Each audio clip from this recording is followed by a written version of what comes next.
Hello, everybody, and welcome to another edition of BC Buckets. I'm Matthew Bruni, and joining me once again is Colin Mitchell. Colin, today we are talking about Zaccharie Risacher from JL Borg, the French wing, 6'8", 19 years old.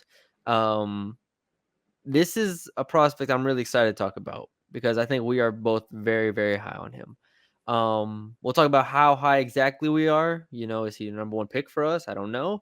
But this is a guy who has made strides forward over the past year and is now, even to this day, at the point of recording this, May 27th, is still lighting it up in the French league in playoff games and scoring 20 plus points. And he's been putting on a show, been a lot more aggressive recently. I only have the Euro. Getting stats for some of these Euro guys is kind of tough because there are so many different, leagues and stuff. So I've seen a couple different numbers. But I have the Euro Cup games as my stats here: 17 Yeah. games, 24 minutes, Oh, 13 I points. have 61 games for Okay, mine. so you have the league games I as have well. everything as of before these last two these played. Okay, so what do you have? What do you have his stats at? Go ahead, you read them off.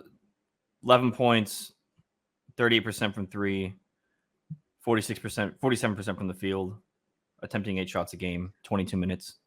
Okay. The funny part is in Euro Cup, which was 17 games, which he's not playing right now. I believe it's just league playoffs.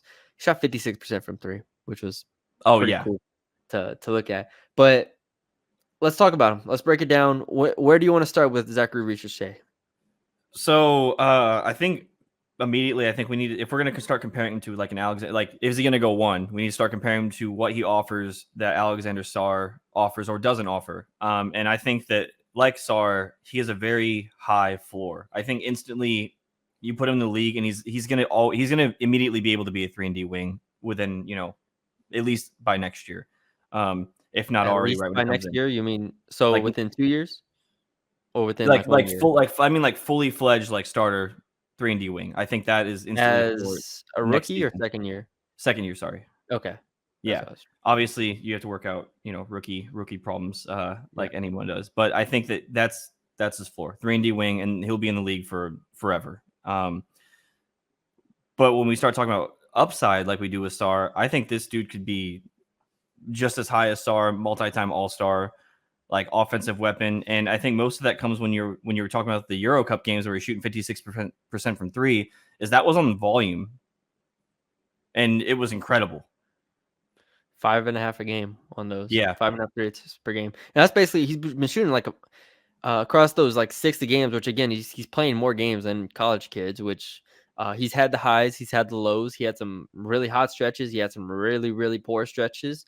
But like for him to be playing in these games consistently and playoff games and Euro Cup games, that's what you want to see. And that's, not to go on a tangent, but like Topic was hurt for like 3 months, right? And then gets to Red Star and doesn't really play. So like we don't have those like sample sizes. Risacher, we have like ample sample size of him going through good, bad, and everything in between. And the shooting just immediately is where I start with him. Yeah. Like you said, 38%, and that includes a stretch where he was probably at like 20% for like a month. Yeah. Other than that, he's probably been like 45%. The ability to shoot on and off platform is really exciting to me. He even showed a couple of those like no dip threes where you catch it and you don't bring it Yeah. down, and you catch it and just shoot it. And I'm like, that's advanced. Like that, you see that from like veterans that have been working on that in the NBA for years. You don't really see that from 19-year-olds. And the footwork is a little bit of a concern. Like I've watched a lot of Risacher because he's like my favorite prospect probably.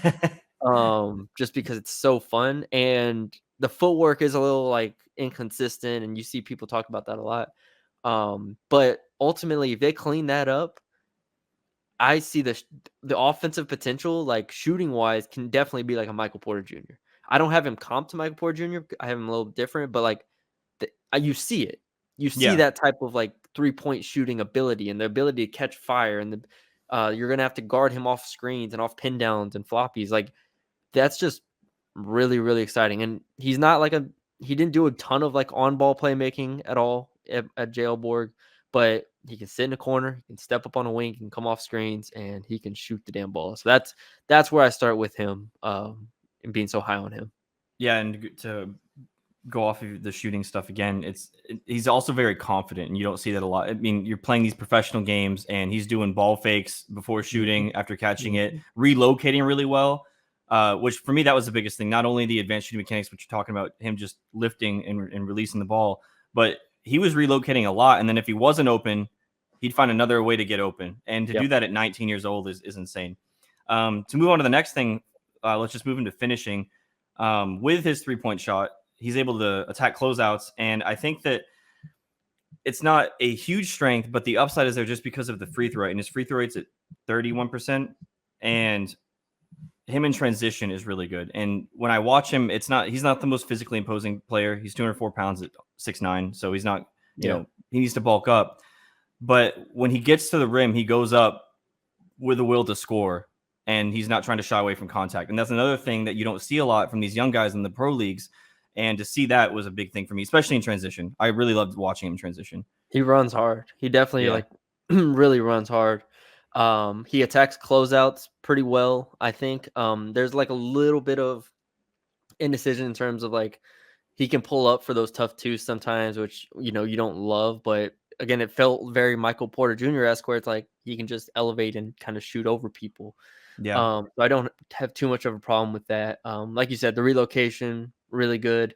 He's almost like more comfortable on movement or like relocating than he is just standing still. So I feel really good about that. He also has the nice little a 1-2 where he'll catch it. And I think in the game he had recently, maybe 2 games ago, where he had 28 points, he had that highlight where he caught it, like dribble, tween, step back, and hit it Yep. over a guy. Like, okay. Like, again, like you said, the confidence is ridiculous. Yeah. Yeah. So I really like that.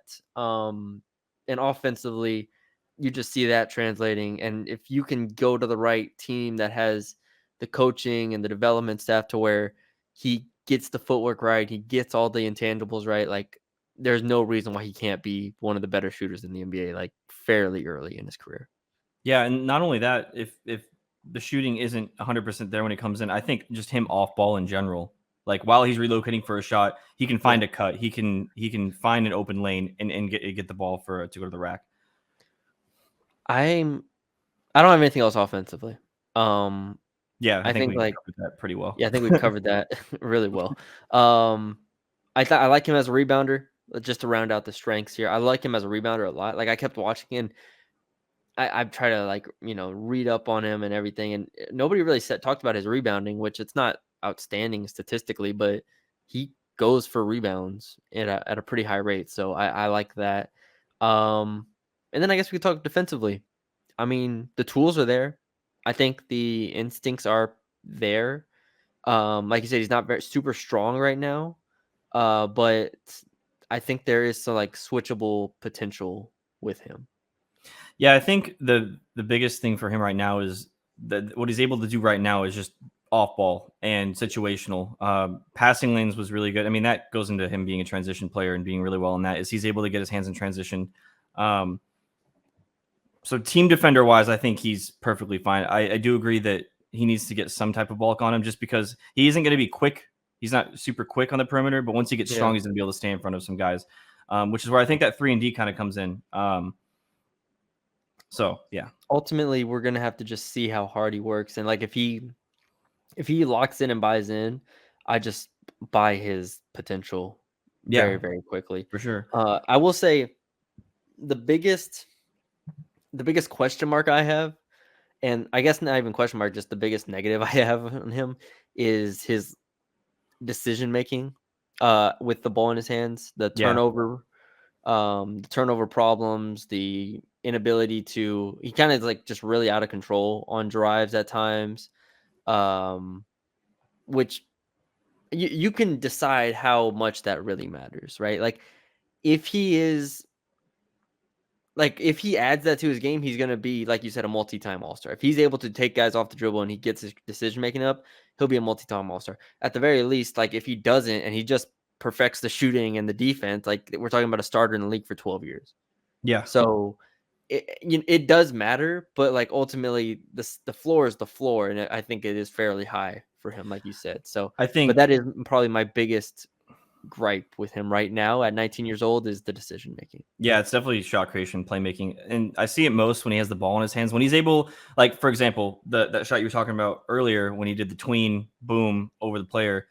I think that's where he's going to thrive in the NBA, and I think that's where he needs to really focus on, to where he's more, instead of a guy that needs the ball in his hands, he can be like a Chris Middleton or something like that, where he doesn't have to have it in his hands, but once he gets the ball, he can do something quick move and score that way. Because the playmaking and shot creation, mostly for the playmaking for me, is when he gets the ball in his hands, like you said, the decision making just gets a little loose. Yeah. Yeah. And I'll wrap it up with, like, I think defensively, he still doesn't see the game. Like it's still going a little fast for him defensively. So like he's out of position sometimes, or he'll like overhelp sometimes. So like if he locks in there defensively, I just love him as a prospect in a draft where the ceiling for a lot of prospects isn't super high.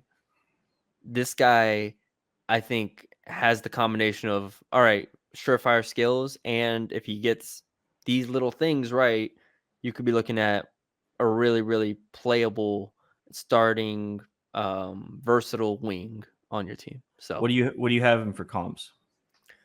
I have a couple. I don't know if interesting is the word, but I don't think I've seen these. Trey Murphy is the one I like the Oh, most. that's interesting. Trey Murphy from the Pelicans. Like again, very, very good shooter, high volume shooter. And Murphy is a good defender right now. Now, again, Murphy might be closer to the floor because, you know, if Risacher rounds out the rest of his game, I think he's better. But that's kind of where I'm at there. And then the other one I just have written down just maybe because like build wise, I said I have Kelly Oubre down. Oh, Kelly Oubre is interesting too. Yeah. Oubre has gotten better as a shooter as well. So like maybe I see that, but that type of like role as being in the first few years, I could see it. I have Rashard Lewis. Okay, I As like one. him. If I think I'm interested to see if he can play the four in the future. yes, and that's actually one of my. I guess it's not really a weakness, but it's a note. I have strength, so if he's going to play small forward, that's fine. But I think I like him better at like a more of a forward, power forward type spot. Yeah, if he gets stronger in about 4 years, like he could be a four on like a really, really good team. Yeah, but I have That would Rashard be Lewis down because it's like he was, I think, a 2-time All-Star, 3-time All-Star, something like that. But he was also a really good player on all the teams that he was on and made a big impact. And I think that that's something that he can be. 2-time All-Star. There you go. You're correct. Good job. That's all we got for Zaccharie Risacher. Also a really fun name to say, even though I Yeah. butchered it at the beginning. So shout out to him. We'll see how his season ends up, and we'll see how high he goes because there's been chatter about him potentially going number 1, Colin. The Hawks getting him over Alexander Sarr would be crazy. Only because I feel like Sarr, although I think they have similar floors in terms of where they'll be after their rookie year, I think Sarr comes in and can be an instant help for any Side team. tangent. Oh, Sorry. Side tangent. Hawks, the Wizards should trade up to 1. They should swap with the Hawks and draft Sarr. And the Hawks at 2 draft Risacher. The Wizards need Sarr more than the Hawks need Sarr, I think. the Wizards need a lot more than Yeah, just Sarr, but but yeah. like I'm just because it does feel weird if the Hawks took him, and Yeah. I don't know if the Wizards took him. It's like, what are you really solving? You still don't have a point guard. You still don't have a big. Like you're just adding a wing to like Deni Avdija and stuff. So I and then if the Rockets, you get to the Rockets, then it's like you already have a bunch of wings here that you're Already have a bunch of young players everywhere. So like then he gets to 4, and the Spurs take him. So there you go. No, you all are taking Topic. We've already discussed that. Somehow we're gonna leave with Topic and Risacher. All the international players in the draft. That's what we're gonna do. All right. Thank y'all for joining us. We'll check out the other videos on the channel if you haven't already, and we will talk to y'all later.